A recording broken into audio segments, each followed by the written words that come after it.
안녕하세요. 오늘은 코로나와 기독교에 대한 제 생각에 대해서 나눠보도록 하겠습니다. 이 내용들을 얘기함과 동시에 제가 생각하고 있는 기독교의 문제점들에 대해서도 나눠보도록 하겠습니다. 얼마 전에는 이제 뭐 기독교 성경에 대해서 뭐 아브라함이라든가 뭐 편파적으로 얘기한 것 같다라고 이야기를 했지만 또 반대로 기독교의 아닌 부분에 대해서도 제가 믿음을 잇는 신앙생활을 하는 기독교임에도 불구하고 인정한다라는 입장에서 말씀드리도록 하겠습니다. 일단은 코로나 때문에 이제 정부에서 이제 기독교의 어떤 큰 예배, 대형 모임, 뭐 소모임도 좀 그렇고요. 일단 당분간 좀 자제해 달라 뭐 이런 입장을 취하고 있습니다.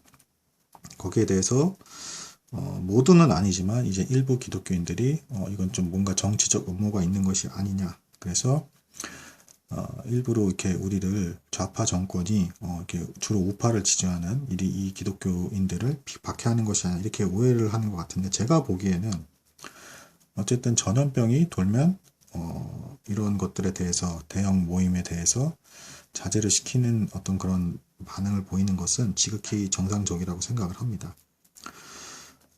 그러면 기독교가 왜 그런 거에 대해서 이렇게 좀 더 강하게 좀 반발하는 부분이 있는가에 대해서 저는 이렇게 생각을 합니다. 일단 1차적으로 교회가 건강한 성도를 제대로 잘 배출해내지 못했어요.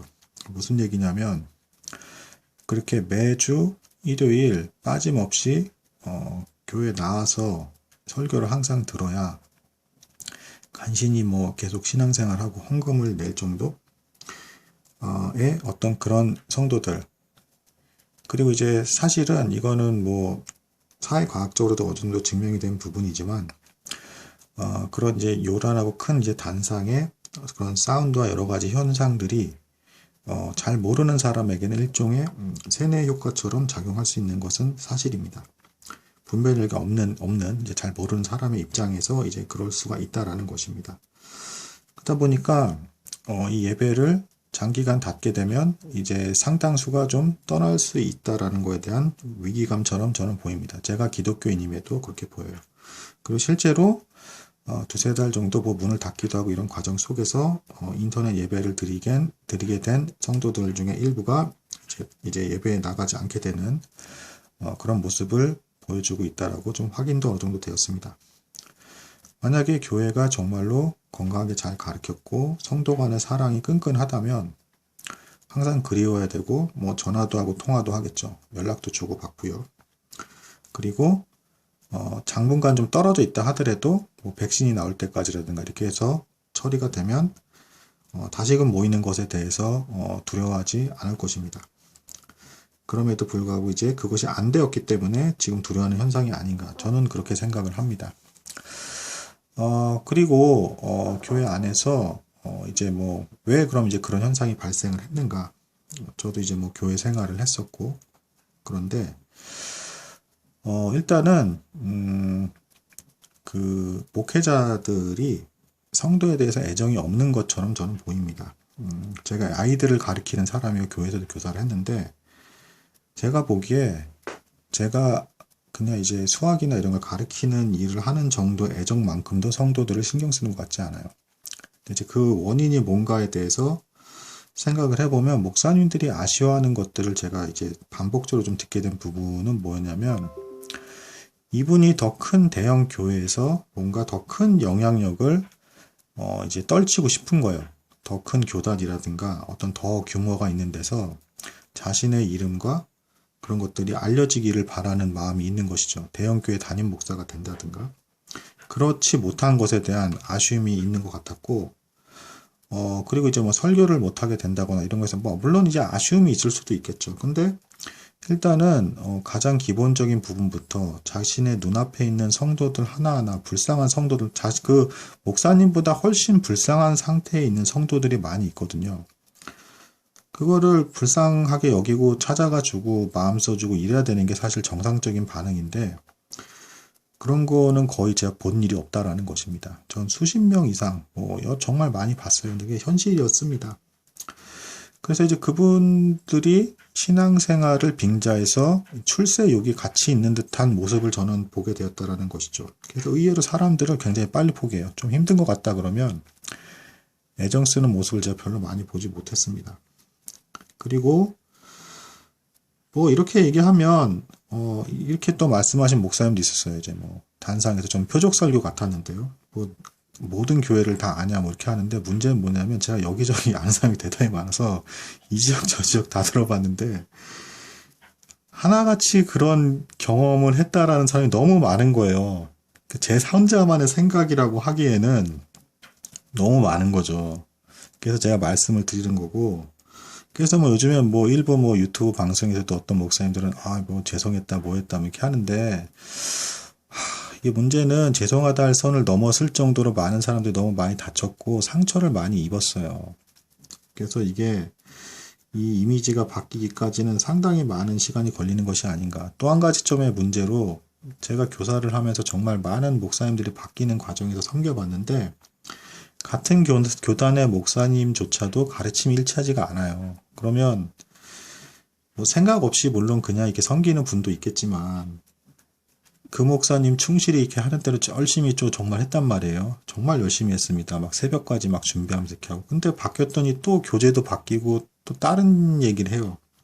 또 그분 또 한 두세 번 정도 하고 나면 점점 의심이 들지 않겠습니까? 이게 과연 제가 이상하게 반응을 하는 것일까요? 그래서 아예 그냥 싸그리 제가 아예 알아서 책을 다 뒤져서 공부를 하게 됐더니 이분들이 굉장히 경솔하고 얄팍한 수준이구나. 죄송한 표현인지 모르겠는데 잘 모르는구나라는 걸 알게 됐어요. 아주 좋아봐야 어느 정도 성경을 좀 전문적으로 잘 가르치는 단계. 근데 그렇게 애정이 많은 건 제가 거의 잘 못 봤어요. 좀 이게 아닌 것 같고 자신에 대해서 반론을 제기하면 신앙심이 나쁘다 이렇게 반응을 하는데 그 반론에 대한 원인에 대해서도 생각을 안 하시더라는 것이죠. 그런 일방적인 방식으로 이건 세뇌예요, 분명히. 아닌 건 아니라고 제가. 그리고 오늘 제가 말씀드리는 것에 대해서 마음에 안 들어서 구독을 취소하시겠다. 그러면 그런 분들은 그러셔도 상관이 없습니다.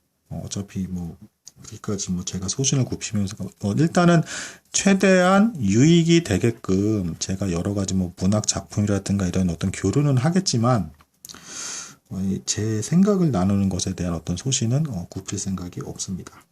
어쨌든 뭐 그래서 그 목사님 간에 한번 상식적으로 생각을 해보시면 목사님 간의 가르침이 다르고 한데 목사님을 따르면 신앙생활 잘한다라고 한다 그러면 우리는 예수 그리스도 한 분을 섬기고 예수님만을 진리라고 하는데 바뀔 때마다 다른 성질의 목사님을 충성을 한다 그러면 이게 어떻게 일치가 되는 어떤 뭔가가 나올 수 있냐라는.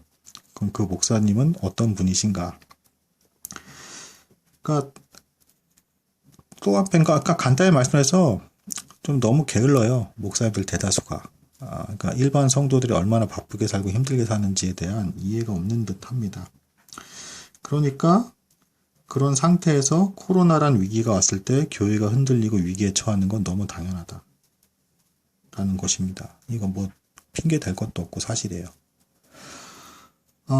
그리고 뭐 이제 여러 가지 이제 역사적으로도 뭐 기독교의 입장, 뭐 천주교의 입장, 뭐 여러 가지 대립들이 있지 않았습니까? 실제로 기독교 때문에 훌륭한 선교사님이라든가 훌륭한 분들을 통해서 많은 사람들이 도움을 받고 유익을 얻기도 하고 이제 뭐 위기에서 벗어난 일도 있지만 그렇지만 교단 간의 갈등 그리고 싸움 등을 통해서 카톨릭 교도가 개신교를 죽인 일도 있었고 또 개신교도들이 카톨릭 신자를 죽인 일이 있었습니다. 제법 많은 수로요. 제법 장기간 전쟁을 치렀죠.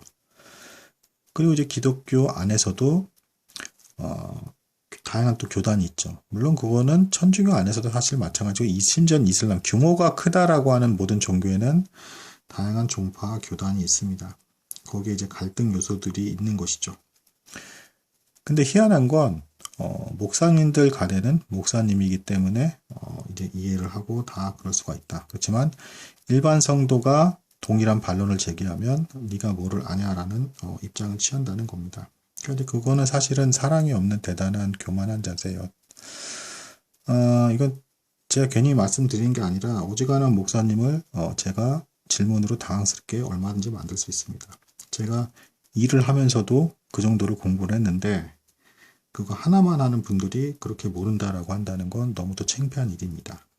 저는 뭐 IQ가 높은 사람도 아닙니다. 그러니까 인정할 부분은 인정해야 된다라는 것입니다. 그래서 기독교가 사회에 좋은 영향을 끼치고 겸손한 마음으로 어쨌든 나라 안에서 나라가 울타리가 되줘서 지켜주고 있지 않습니까? 벨직 신앙 고백서에서도 나오죠. 근데 정치나 이런 것들에 대해서 상당수가 무관심하거나 아니면 지나친 편향적인 시각을 갖고 목사의 선동에 의해서 넘어가서 뭐 극우를 따른다거나 혹은 극자를 따른다거나 생각 없이 그런 것들은 대단히 위험한 일이 되겠습니다. 아무튼 지금 위기에서 이렇게 힘들어지게 된 거는 당연하다. 그리고 할 말이 없다. 그리고 앞으로 더 나은 방향을 모색해야 되는 것이 아닌가라는 생각이 듭니다. 기독교인이신 분은 대단히 불쾌하실 수 있을지 모르겠지만 또 제가 얼마 전에는 이제 성경을 이렇게 완전히 이제 모독하는 사람에 대해서 그건 아니다라고 얘기했던 것처럼 반대로 있는 그대로 기독교가 잘못한 부분도 분명히 있습니다. 옛날에 그 어마어마한 폭력성 분명히 있었습니다. 부인할 수 없는 부분입니다. 그래서 앞으로 양극단에 빠지지 않고 더 나은 방향으로 나아가도록 애쓰도록 하겠습니다.